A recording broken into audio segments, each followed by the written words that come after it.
It's been a long time, but I knew I'd be back. I can't tell you how many Sunday nights I've spent part of those Sunday nights thinking, shouldn't I be going to the Hoot at the Yellow Door? And then realizing that, oh, I'm too far away. Well, this is a true story. A true story, and it has a chorus for you. And I'd like you to join me on this. There's a part for you, but it only comes at the end of the verses. Now, you'll recognize the tune. It sounds very much like, even when I do it, it sounds very much like the Big Rock Candy Mountain. So your line will be, on the open stage of heaven. On the open stage of heaven. Thanks, that's perfect. Now, this line will occur at other times in the verse from time to time. But if I don't go thusly, please don't sing, because that just confuses me and some of the others of you. This is a true story, as I say, and goes like this. One day I thought I'd have some fun and see how reading poems was done. A poet once went strolling out to read some folks some verses. He got struck by the big rock candy truck, and it was too late for the nurses. He followed the crowd to a certain cloud where henceforth he'll be living. Come and hear him speak most nights a week on the open stage of heaven. Not yet. On the open stage of heaven, the patrons never yak. No, your line of gab makes them hold their blab, even them way at the back. And the microphone is just your height, and the microphone is turned on.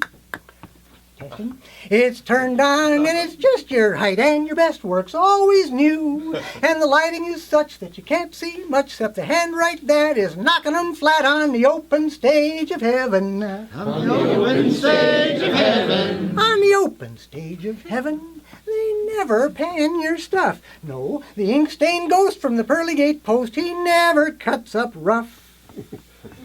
The cash register keeps quiet, and the steam milk frother too. And your tea stays hot, but not too strong. It's a bottomless pot, and you can't go wrong on the open stage of heaven. On the open stage of heaven. I like it, on the open stage of heaven. They waive the cover charge, and the 2-bit save lets you behave like a nabob living large.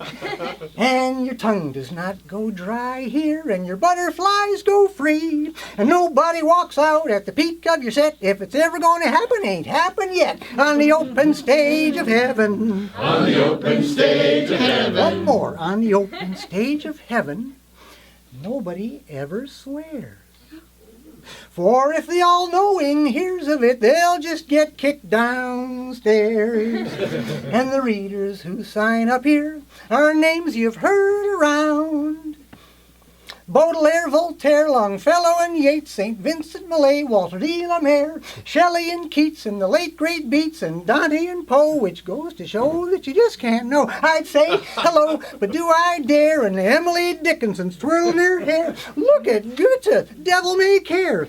And Walt Whitman, he wears a frosty glare, 'cause Chaucer won't share the easy chair. And then Gertrude Stein says, fair is fair is fair is fair. And I declare Billy Shakespeare's there, unless they all got a real gig elsewhere than the open stage of heaven. On the open stage of heaven. Now, eternity is infinite, so you get to stay on for at least 6 minutes. On the open stage of heaven. On the open stage of heaven.